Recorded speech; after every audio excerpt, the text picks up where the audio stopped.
Good morning સમાચારો સાથે હું છું મનબી વાત કરીશું એક મહત્વના સમાચાર વિશે મહત્વની અપડેટ મળી રહી છે તેના પર નજર કરીશું તો દિલ્હીમાં એનડીએની નવી સરકાર રચવાની કવાયત તેજ જોવા મળી રહી છે આવતીકાલે શપથવિધિનું પણ આયોજન કરવામાં આવ્યું છે ગઈકાલે રાત્રે એનડીએની મહત્વની બેઠક મળી હતી જેમાં ઉચ્ચ નેતાઓ આ બેઠકમાં હાજર રહ્યા જેપી નડ્ડાના ઘરે આ બેઠકનું આયોજન કરવામાં આવ્યું હતું ભાજપના રાષ્ટ્રીય અધ્યક્ષ જેપી નડ્ડાના નિવાસસ્થાને મહત્વપૂર્ણ બેઠકનું આયોજન કરવામાં આવ્યું બેઠકમાં અમિત શાહ નીતિશ કુમાર રાજનાથસિંહ સહિતના નેતા ઉપસ્થિત રહ્યા હતા મોડી રાત્રે આ બેઠકનું આયોજન કરવામાં આવ્યું અને આ બેઠક અંગે સૂત્રો તરફથી માહિતી મળી રહી છે કે મંત્રીમંડળ વિશે ચર્ચા કરાઈ હોવાની જાણકારી છે આગામી સમયમાં કોને કયું મંત્રાલય અપાશે તેની પણ ચર્ચા આ બેઠકમાં કરવામાં આવી હોઈ શકે છે આ સમગ્ર માહિતી આ સૂત્ર તરફથી મળી રહી છે 9મી જૂને એટલે કે આવતીકાલે સાંજે પીએમ તરીકે શપથ લઈ શકે છે વડાપ્રધાન નરેન્દ્ર મોદી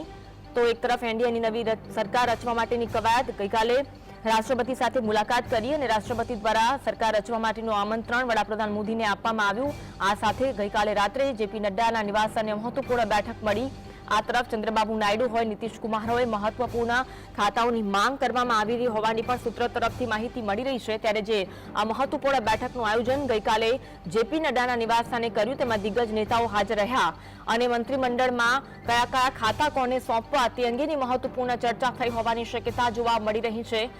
જે ખાતાઓની માંગ એક તરફ નીતિશ કુમાર દ્વારા કરવામાં આવી હોવાની ચર્ચા છે ચંદ્રબાબુ નાયડુ દ્વારા કરવામાં આવી હોવાની ચર્ચા છે શું તે લોકોને તે ખાતા મળે છે કે નહીં તે તો જોવાનું રહેશે પરંતુ જેપી નડ્ડાના ઘરે જે મહત્વપૂર્ણ બેઠકનું આયોજન ગઈકાલે રાત્રે કરવામાં આવ્યું હતું ભાજપના તમામ દિગ્ગજ નેતાઓ બેઠકમાં હાજર રહ્યા હતા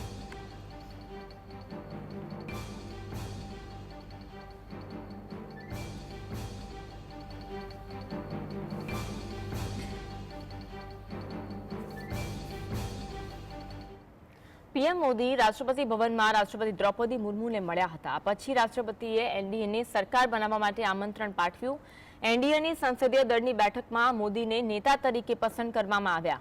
9મી જૂને પીએમ મોદીનો શપથ ગ્રહણ સમારોહ છે ત્યારે આ કાર્યક્રમમાં ઘણા દેશોના રાષ્ટ્રપ્રમુખો અને પ્રતિનિધિઓ હાજરી આપશે તો આવતીકાલે શપથવિધિનું આયોજન કરવામાં આવ્યું છે તેને લઈને ભરપૂર જોશમાં તૈયારીઓ જોવા મળી રહી છે और मुझे शपथ समारोह के लिए और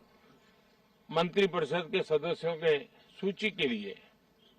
उन्होंने सूचित किया है मोटे तौर पर मैंने राष्ट्रपति जी को कहा है कि हमें 9 तारीख शाम को सुविधा रहेगी अब बाकी डिटेल तो राष्ट्रपति भवन वर्कआउट करेगा और हम तब तक मंत्रिपरिषद की सूची राष्ट्रपति जी को सुपुर्द करेंगे उसके बाद शपथ समारोह होगा समाज के हर क्षेत्र में परिवर्तन साफ साफ नजर आ रहा है 25 करोड़ लोगों का गरीबी से बाहर आना ये अपने आप में हर भारतीय के लिए बड़ा गर्व का विषय है और मैं देशवासियों को विश्वास दिलाता हूं कि 18वीं लोकसभा में भी हमारे 5 साल के कार्यकाल में भी हम उसी गति के साथ उतने ही समर्पण भाव से देश की आशा आकांक्षाओं को पूर्ण करने में कोई कमी नहीं रखेंगे તરફ સરકાર રચવાની કવાયત છે અને બીજી તરફ છે ત્યાં મહત્વપૂર્ણ બેઠકનું આયોજન આજ અંગે વાત કરવા માટે સહયોગી કામિશ અમારી સાથે લાઈવ જોડાયા છે કામિશ ગઈકાલે જેપી નડ્ડાને નિવાસસ્થાને મહત્વપૂર્ણ બેઠકનું આયોજન કરવામાં આવ્યું લાગે છે કે ખાતા અંગે પણ આ અંગે બેઠકમાં ચર્ચા થઈ હોવાની શક્યતા છે શું અપડેટ છે બેઠકને લઈને બિલકુલ અન્વી આપને જણાવી દઉં કે સમગ્ર દેશમાં અત્યારે જ્યારે લોકસભા ચૂંટણીના પરિણામ આવી ગયા પરિણામ બાદ ક્યાંક એવી વાત હતી કે ભાજપ તરફથી જે એનડીએ તરફથી જે દાવો કરવામાં આવ્યો હતો કે અબકી બાર 400 કે પાર પરંતુ પરિણામોએ ક્યાંક ભાજપને વિચારતું કરી દીધું, કારણ કે બહુમતીનો આંક મેળવવા પણ ક્યાંક ને ક્યાંક ભાજપને મુશ્કેલીનો સામનો કરવો પડ્યો હતો. અને અત્યારની સ્થિતિની જો વાત કરવામાં આવે તો ગઠબંધનના સહારે હવે એનડીએ મોદી કાર્યકાળમાં 3.0ની નવી સરકાર બનાવવા જઈ રહી છે, જેને લઈને વાત કરવામાં આવે તો ગઈકાલે સાંજે મહત્વપૂર્ણ બેઠકનું આયોજન કરવામાં આવ્યું. ભાજપના રાષ્ટ્રીય અધ્યક્ષ જેપી નડ્ડાના નિવાસસ્થાને આ બેઠકનું આયોજન કરવામાં આવ્યું હતું. આ બેઠકની જો વાત કરવામાં આવે તો ગઈકાલે રાત્રે જ આ બેઠક મળી. આ બેઠકમાં કેન્દ્રીય ગૃહમંત્રી અમિત શાહ, સંરક્ષણ મંત્રી રાજનાથસિંહ, ચિરાગ પાસવાન, નીતિશ કુમાર, ચંદ્રબાબુ નાયડુ, અનુપ્રિયા પટેલ સહિતના જે તમામ દિગ્ગજ નેતાઓ હતા, સહયોગી દળના જે નેતાઓ હતા, એ તમામ લોકો આ બેઠકમાં જોડાયા. જે જાણકારી મળી રહી છે તે જાણકારીની વાત કરવામાં આવે તો તમામ લોકોનો અત્યારે એક જ મુદ્દે વિચાર વિમર્શ થઈ રહ્યો છે કે હવે ત્રીજી વખત મોદી સરકાર બનવાની છે તો કયા મંત્રીને કયું ખાતું સોંપવામાં આવી શકે છે. આ ઉપરાંત સહયોગી દળોએ, જે પણ દળોએ, પક્ષોએ ભાજપને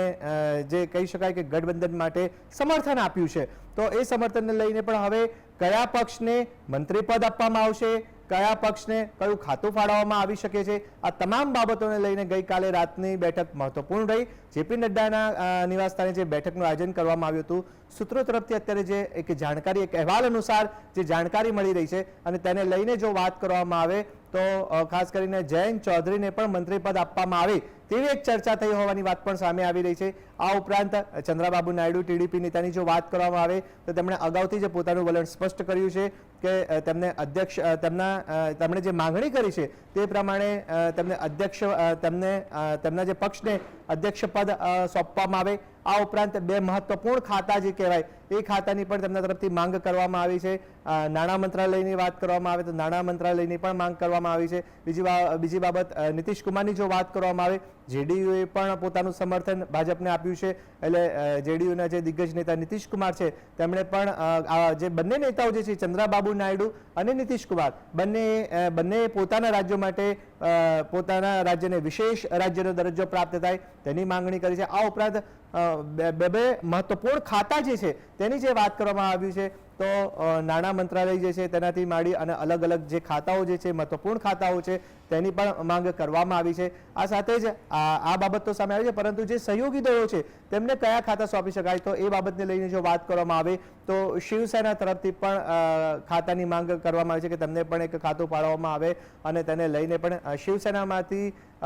એક મંત્રીપદ આપવામાં આવે તેવી પણ એક રજૂઆત કરવામાં આવી હોવાની પ્રાથમિક જાણકારી મળી રહી છે. આ ઉપરાંત કહી શકાય કે અન્ય સહયોગી દળોની જો વાત કરવામાં આવે તો તેમના દ્વારા પણ તેમને મંત્રીપદ આપવામાં આવે તેવી પણ માંગ કરાઈ હોવાની જાણકારી સામે આવી રહી છે. આ તમામ બાબતોનો વિચાર વિમર્શ ગઈકાલે રાત્રે કરવામાં આવ્યો હતો. હવે કયા મંત્રીને કયું ખાતું ફાળવાશે અને તેને લઈને જો વાત કરવામાં આવે તો હવે આગામી સમયમાં એ ચિત્ર સ્પષ્ટ થશે. આ સાથે જ જે જાણકારી મળી રહી છે અન્વી, તે પ્રમાણે આગામી 9મી જૂને એટલે કે આવતીકાલે સાંજે નરેન્દ્ર મોદી 3.0 એટલે પોતાના ત્રીજા કાર્યકાળમાં દેશના પ્રધાનમંત્રી તરીકે શપથ લે તેવો અહેવાલ અત્યારે મળી રહ્યો છે, જેને લઈને રાષ્ટ્રપતિ ભવનની જો વાત કરવામાં આવે તો રાષ્ટ્રપતિ ભવનમાં પણ તૈયારીઓનો ધમધમાટ શરૂ કરી દેવામાં આવ્યો છે. આ સાથે